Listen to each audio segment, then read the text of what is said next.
जय गौ माता मित्रों, तिरुपति बालाजी के प्रसाद में जो लड्डू बनता है वहां प्रसाद के रूप में, वो जिस घी में बन रहा है उस घी की रिपोर्ट सामने आ गई है।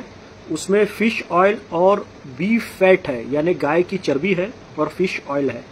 आप सोच सकते हैं जो सबसे पवित्र स्थान है सनातन धर्म का, वहां भी प्रसाद बन रहा है और उसमें गौ माता की चर्बी मिली हुई है उस घी में। कितने अफसोस की बात है, लेकिन ये बात अभी सामने आई है और सच्चाई ये है कि हम बहुत पहले से इस बात को कह रहे हैं कि ये जो 300 रुपए लीटर घी, 400 रुपए लीटर घी, 500 रुपए लीटर घी मिल जाता है और लोग खुशी खुशी खरीद लेते हैं, मेरे भाई वो घी है ही नहीं।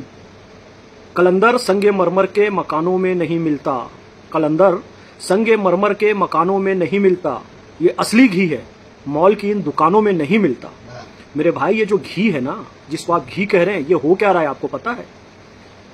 मरे हुए पशु, चूहे, कुत्ते जो सड़क में मरे हुए आपको दिखाई देते हैं, और नॉनवेज की होटल जितनी होती है वहां से निकला हुआ कचरा, हड्डियां, चर्बी और मरे हुए तमाम जानवर, इन सबको इकट्ठा करके एक बड़े से कड़ाहे में गर्म किया जाता है और उसके बाद उसमें जो तेल निकलता है ऊपर, उसको अलग करके उसमें खुशबू डाल के और थोड़ा सा घी का एसेंस डाल के और रंग डाल के और तमाम तरह से बहुत सुंदर पैकिंग करके किसी भी हीरो हीरोइन को, क्रिकेटर को 1-2 करोड़ रुपए देकर ये कंपनियां बताती कि फलाना फलाना शुद्ध देसी घी खाइए और अपने स्वास्थ्य को बढ़ाइए। हम देखते हैं कि ये हीरो हीरोइन और ये क्रिकेटर इसका प्रचार प्रसार कर लेते हैं तो उसको हम तुरंत खरीद लेते हैं असली घी समझ के।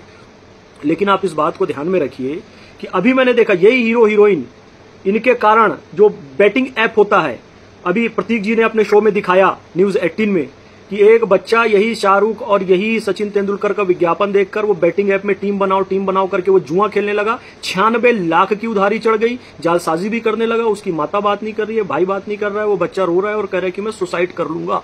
आप ये सुनहरे डब्बे की पैकिंग में आकर हीरो हीरोइन प्रचार कर रहे हैं, इसमें आकर आप कभी भी इसको ना खरीदें। हमसे जब कोई पूछता है असली घी है जी हमारे पास, शुद्ध देसी गौ माता का देसी विधि से बनाया हुआ घी, कितने का है? हम कहते हैं 2000 रुपए। कहते हैं ये बहुत महंगा है, ये बहुत महंगा है। अरे 400 रुपए 500 रुपए में देसी गाय का घी आ ही नहीं सकता मेरे भाई, वो संभव ही नहीं है।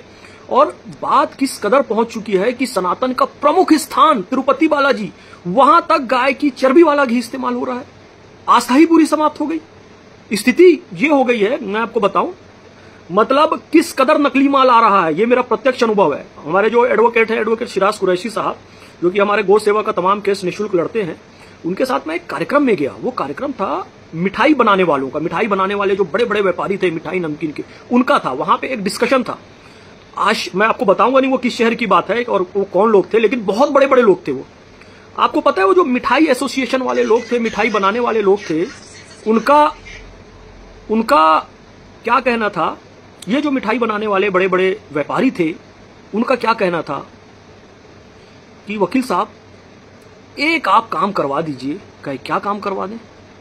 हमको ये अनुमति दिलवा दीजिए कि हम अपनी मिठाई में लिख सकें कि ये स्वास्थ्य के लिए हानिकारक है, क्योंकि हम लोग परेशान हो गए हैं। इतना छापा पड़ता है, हमारी जितनी कमाई होती है उससे ज्यादा ये पुलिस वालों को, फूड डिपार्टमेंट को, फूड इंस्पेक्टर को, इनको देने में निकल जाता है, कार्रवाई में निकल जाता है। जैसे तंबाकू, बीड़ी, सिगरेट, शराब में लिखा होता है कि ये स्वास्थ्य के लिए हानिकारक है। अब तंबाकू, बीड़ी, शराब, सिगरेट पीकर किसको दमा हो जाए, कैंसर हो जाए, कोई मर जाए, कंपनी के ऊपर कोई केस नहीं कर सकता, क्योंकि उसने लिख दिया है कि ये स्वास्थ्य के लिए हानिकारक है। उसी तरीके से मिठाई वाले कह रहे थे कि हमको भी अनुमति दिलवा दो कि हम लिख सके हमारी मिठाई स्वास्थ्य के लिए हानिकारक है। उसके बाद जिसको खाना है खाओ, मरना है मरो। नकली जो दूध बन रहा है, जो केमिकल वाली सारी चीजें बन रही है, और ये गाय की चर्बी और मरे हुए पशुओं की चर्बी से जो तमाम चीजें बन रही हैं, ये बनती रहे, लोगों को बीमारी होती रहे, लेकिन हम बच जाएंगे क्योंकि हमने लिख दिया जी ये हमारी मिठाई स्वास्थ्य के लिए हानिकारक है। ये चाह रहे हैं कुछ लोग। अब मेरे सामने की बात है, मुझे बड़ा आश्चर्य हुआ, स्थिति ये पहुंच गई है। अभी तो तिरुपति बालाजी का केस आया है, ऐसे तमाम जगहों में भी ये सारी चीजें हो रही होंगी। अभी भी मैं बड़े बड़े मंदिरों का नाम नहीं लेना चाहता, लेकिन सोचिए हम 12 ज्योतिर्लिंगों में जाते हैं, 52 शक्तिपीठों में जाते हैं, यहां पे क्या स्थिति होगी अभी? ये तो एक मंदिर का सामने आया है ना, वो भी जो सबसे बड़ी आस्था का केंद्र है, और नाम भी उसका क्या है देखिए, गौ माता की चर्बी का प्रसाद बन रहा है। और उस मंदिर का नाम क्या है, वह कौन भगवान विराजमान है? और वहां जब हम चढ़ते हैं तो क्या कहते हैं? मैं भी गौ सेवा सद्भावना पद यात्रा के दौरान वहां पर जब सीढ़ियों पे चढ़ा तो देखा सब करे गोविंदा गोविंदा गोविंदा, उन भगवान को गोविंदा कर